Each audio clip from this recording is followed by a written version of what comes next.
The silk felt like a lie against her skin, a whisper of luxury in a room that had become a torture chamber. Amara stood on the pedestal, a spotlight isolating her in a sea of judgment.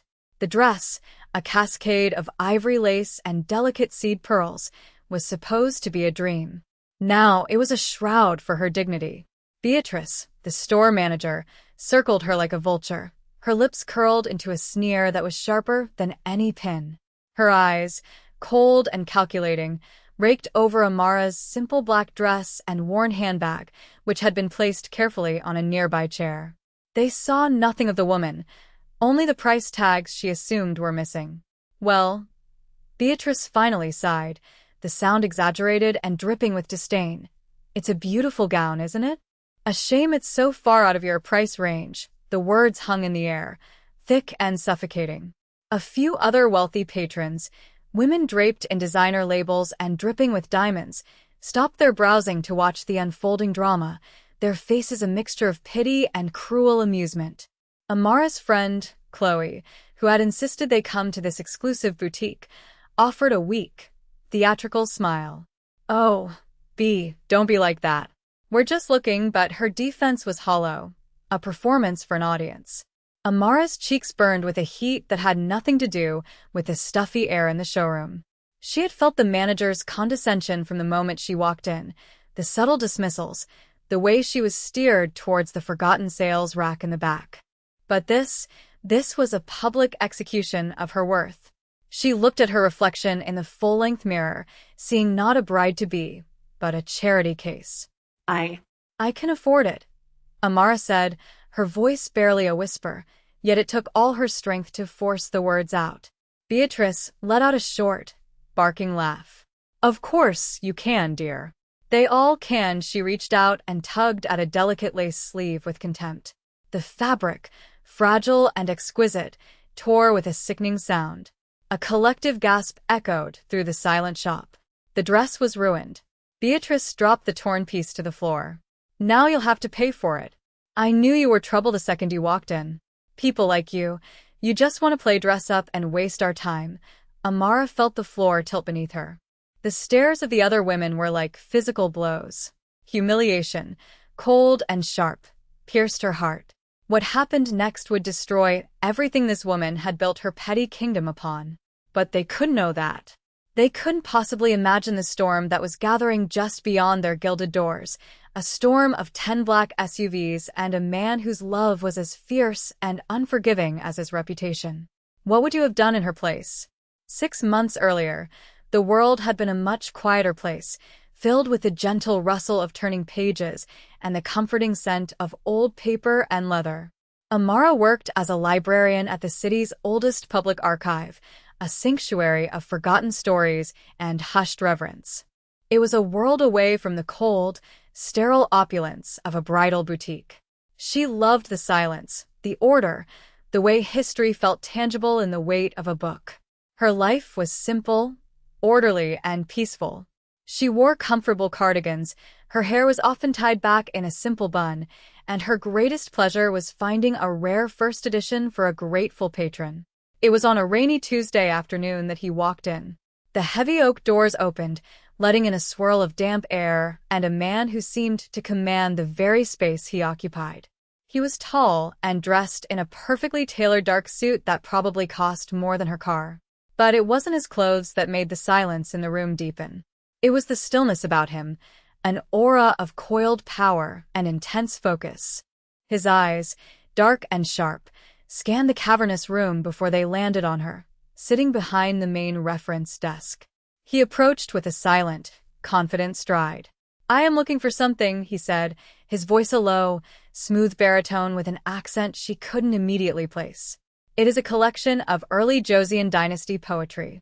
I was told you might have a copy in your special collections." His name was Min-jun, and he was searching for a piece of his own history, a connection to a past he rarely spoke of. Over the next few weeks, he became a regular visitor. He wasn't just a patron, he was a student of her quiet world. He asked about her favorite books, her dreams, the life she led outside these hallowed walls. He seemed fascinated by her simplicity, her genuine kindness, her lack of artifice. He confessed that his own life was loud, complicated, and relentless. He called it the family business, a global import-export empire that demanded all of his time and energy. He spoke of loyalty, honor, and the heavy weight of responsibility. Amara saw the weariness in his eyes, but also a deep well of strength. She found herself drawn to his intensity, the way he looked at her as if she were the only person in the world. She made him feel calm, he said. She made him feel human. Their courtship was a beautiful collision of two different worlds. Minjun would whisk her away from the quiet library in a gleaming black car that seemed to glide through the city streets. He took her to restaurants where the menus had no prices and the waiters anticipated every need before it was spoken. Yet, it was the simple moments he seemed to cherish most. Amara planned a picnic for him in the city park, with a checkered blanket and a basket filled with sandwiches she'd made herself. He lay back on the grass, his suit jacket folded neatly beside him, and looked up at the clouds, a rare, genuine smile gracing his lips. "I have not done this since I was a boy," he confessed, his voice soft with a nostalgia that tugged at her heart. "Thank you, Amara. You show me a world I thought was lost to me." He saw her worth not in what she owned, but in who she was. He admired her intelligence, her compassion, and the fierce dignity she carried within her. She was his anchor in a turbulent sea. But as their love deepened, a shadow began to creep into the edges of their happiness. Amara's maid of honor and longtime friend, Chloe, was initially ecstatic. She loved the glamour, the expensive gifts Minjun occasionally bestowed upon Amara, the reflected glow of his wealth. But beneath her enthusiastic congratulations, a bitter seed of envy was taking root. Chloe had always been the more outgoing one, the one who chased status and luxury. To see her quiet, unassuming friend capture the heart of a man so powerful and wealthy was a bitter pill to swallow. "He's just so intense, isn't he?" Chloe would say, probing for weakness. "Aren't you a little intimidated?" His family, their business, it all sounds so serious. Her questions were always framed as concern, but Amara could feel the subtle judgment, the implication that she was out of her depth. She was a simple librarian who had somehow landed a king, and in Chloe's eyes, that was a cosmic injustice. The jealousy festered, turning their friendship into a fragile pretense. Chloe's compliments became double-edged, her advice subtly designed to undermine Amara's confidence. She was a snake in the garden, waiting for the perfect moment to strike. The moment Minjun asked Amara to be his wife, it was as if the world stopped spinning. He didn't choose a fancy restaurant or a dramatic, public location. He took her back to the place where they first met, the quiet, hallowed halls of the public archive. After hours, the vast reading room was empty, lit only by the soft glow of the green-shaded lamps on the long oak tables. The air smelled of history and their shared memories. He stood before her, his usual mask of stoic control replaced by a raw, beautiful vulnerability. "In my world, Amara," he began, his voice thick with emotion, "there is very little that is pure. Everything has a price, a motive. Trust is a commodity, and love is a weakness to be exploited." He took her hands in his grip firm and warm. "But you are the purest thing I have ever known. You are my strength, not my weakness. You are my home." He knelt down on one knee, the gesture so full of old-world reverence that it took her breath away.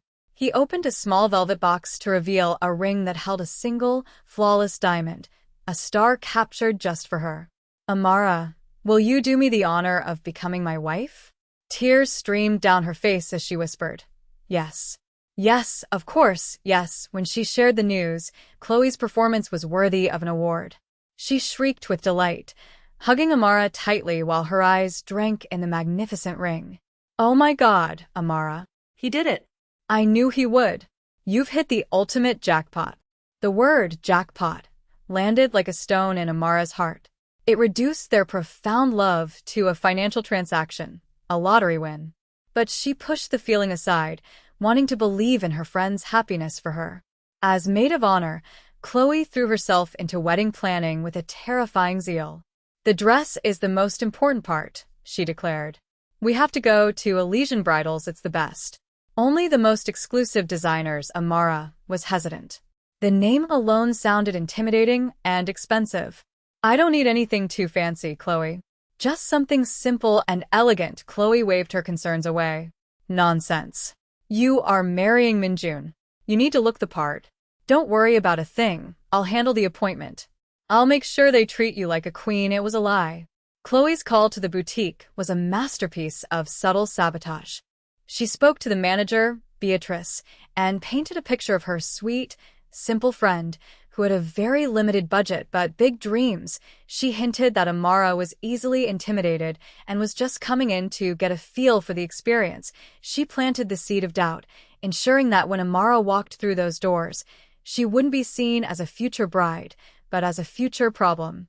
The moment they stepped into Elysian Bridals, Amara felt a chill that had nothing to do with the fiercely air-conditioned room.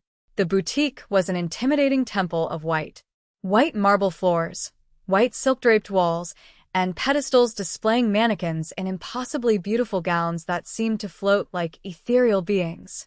The air was thick with the scent of expensive perfume and unspoken judgment. A woman with a severe blonde bob and a dress that looked like it was tailored from condescension glided towards them.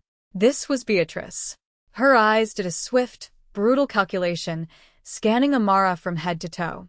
She noted the simple, tasteful, but not designer, dress Amara wore. She noted the practical flats and the leather handbag that was chosen for function, not for status. Her smile was a thin, bloodless line.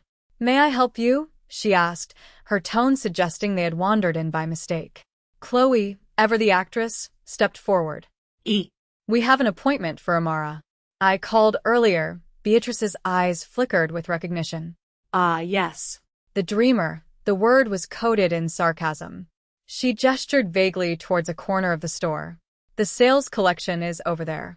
You may find something suitable." Amara's heart sank.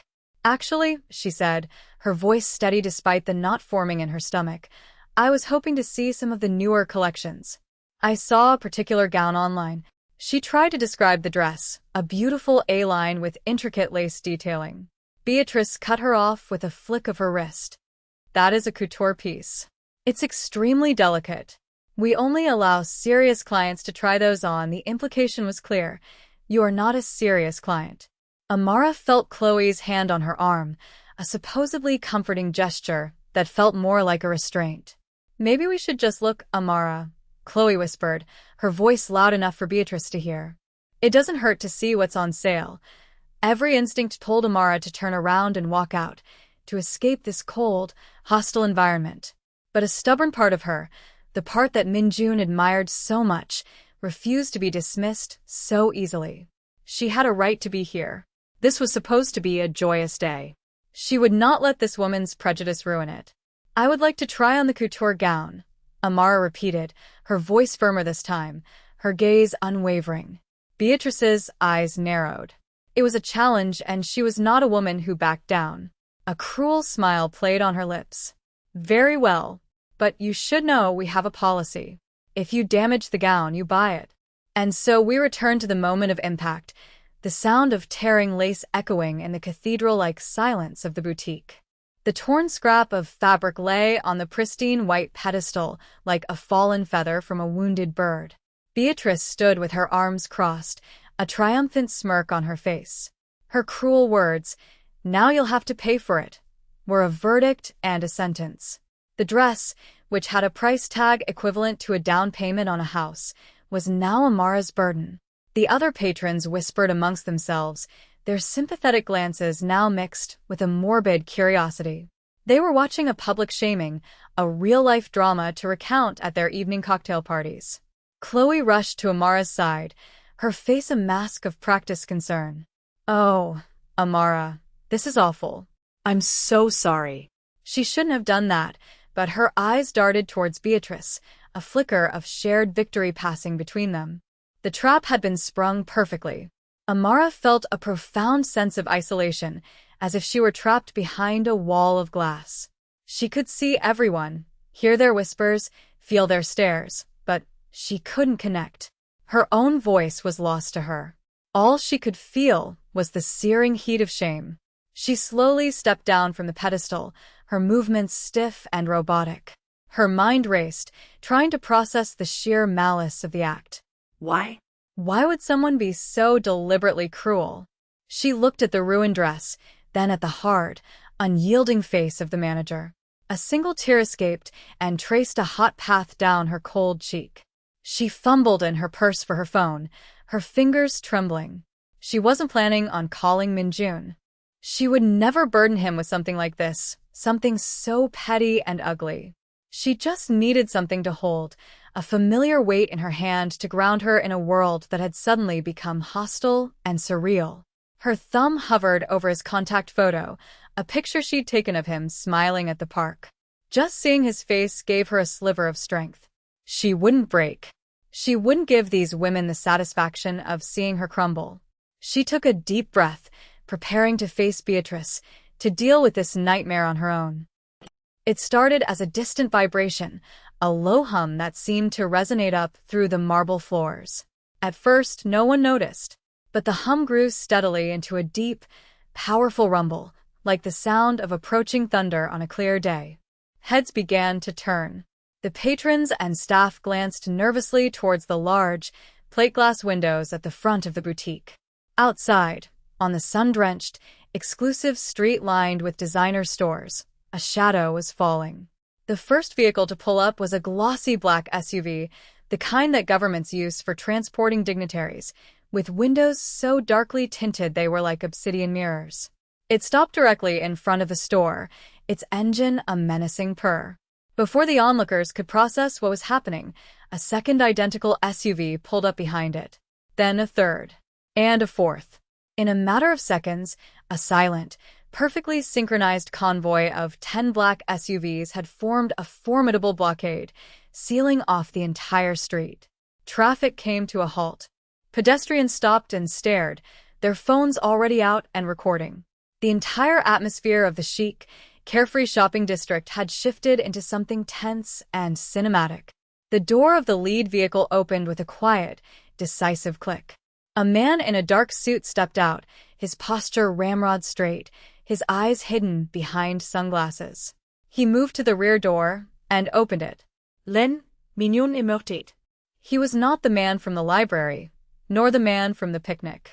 Today, he was dressed in a bespoke charcoal suit, his white shirt so crisp it seemed to cut the air.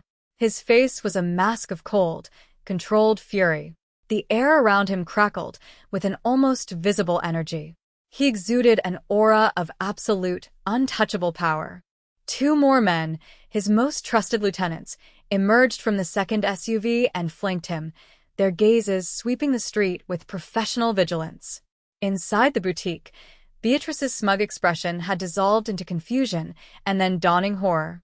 Chloe's face went pale, her eyes wide with disbelief and fear. She had wanted to humiliate Amara, not summon an army. Amara, seeing him through the window, felt a wave of relief so powerful it almost buckled her knees. He was here. Her storm had arrived. The small golden bell above the boutique's entrance chimed a delicate, cheerful tune, a sound so utterly incongruous with the moment that it was jarring. Every head in the store snapped towards the door as Minjun stepped inside, flanked by his two sentinels. The frivolous, perfumed air of the shop seemed to grow heavy, charged with a new and dangerous gravity. He moved with a predatory grace, his polished shoes making no sound on the marble floor. His eyes, cold as chips of granite, scanned the room once, taking in the scene with chilling efficiency. The gawking patrons, the terrified staff, the ruined dress on the floor, and Beatrice, frozen behind her counter. But his gaze didn't linger on any of them. It found Amara, and in that instant, the entire universe of the room contracted to the space between them.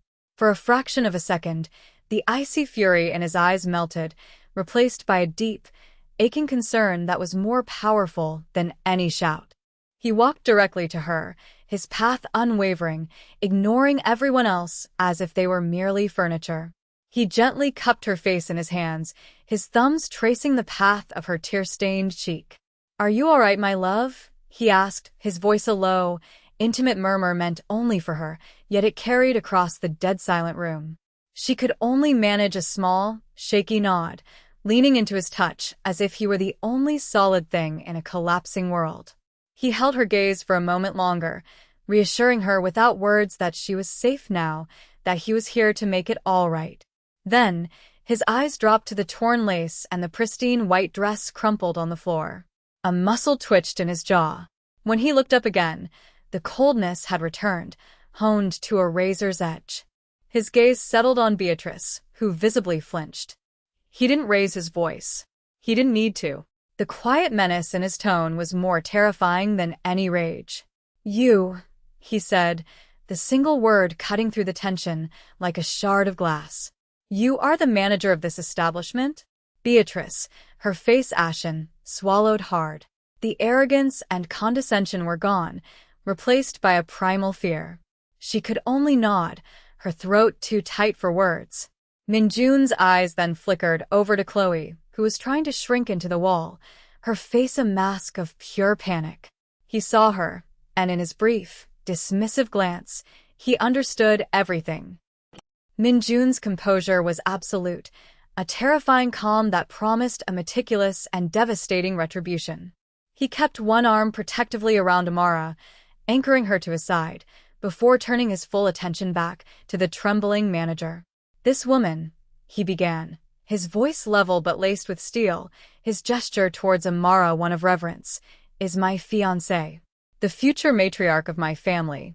She came to your store today with a pure heart, looking for a dress to wear on the day she honors me by becoming my wife." He paused, letting the weight of his words settle in the suffocating silence.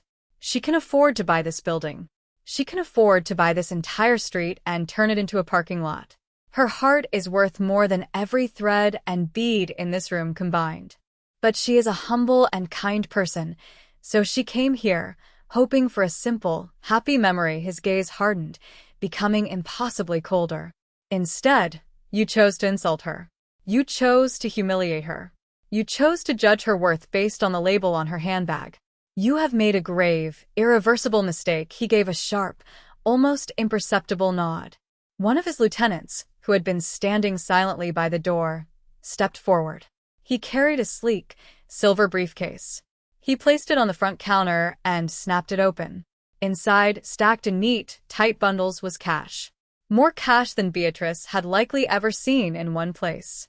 "My fiancé no longer requires a dress from this place," Minjun stated, his voice flat and final. "However, we will be making a purchase. We are buying your entire inventory. Every dress, every veil, every pair of shoes, every accessory in the store. My assistant will wire the full retail price to your account within the hour." Beatrice stared, dumbfounded. Minjun then pointed a single, elegant finger at the ruined gown on the floor. "Except for that one. That one is an insult. I want you to burn it." His final piece of business was Chloe. He turned his head slightly, his eyes locking with hers. "And you," he said, the words dripping with ice. "You are no longer a part of our lives. You will not be at our wedding. You will never speak to Amara again. Disappear." He then looked down at Amara, his expression softening completely. "Come, my love. Let's go. I know a designer in Paris. He will create a gown worthy of a queen." He guided her out of the shop, leaving behind a scene of utter devastation, a ruined business, a broken friendship, and the deafening silence of justice served. 3 months later, the golden afternoon sun of Paris streamed through the floor-to-ceiling windows of a private atelier overlooking the Seine. The air smelled of jasmine and fresh silk. There were no price tags here, no judgmental eyes, only the quiet hum of creativity and respect. Amara stood on a pedestal, but this time, it felt like a throne. She was wearing a gown that was more than a dress. It was a work of art, a testament to love, crafted just for her. It was made of moonlight and starlight, with hand-stitched embroidery that told the story of a librarian who met a king. She looked not just beautiful, but powerful, serene, and deeply, truly happy. Minjun stood nearby, his arms crossed, watching her with an expression of profound pride and adoration. He had never seen her look more radiant. The storm had passed, and in its wake, it had washed the world clean. If you love stories where good triumphs and arrogance is brought to its knees, you're in the right place. The news had traveled back to them, of course. Elysian Bridals had been forced to sell its entire stock to Minjun's company for a fraction of its value, after which he had every single piece donated to charities that provided formal wear for underprivileged women. The boutique, stripped bare and its reputation shattered, went bankrupt within a month. Beatrice lost everything she had built her petty kingdom upon. Chloe, ostracized from their social circle and consumed by the shame of her public exposure, moved to another city to escape the ghosts of her own jealousy and betrayal. This story serves as a powerful reminder for us all. True worth, the kind that truly matters, is not measured by the labels you wear or the balance in your bank account.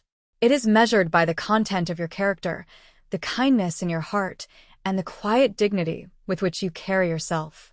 Never, ever let the hollow judgments of small-minded people make you feel small, because the universe has a funny and often dramatic way of reminding the arrogant just how insignificant they truly are.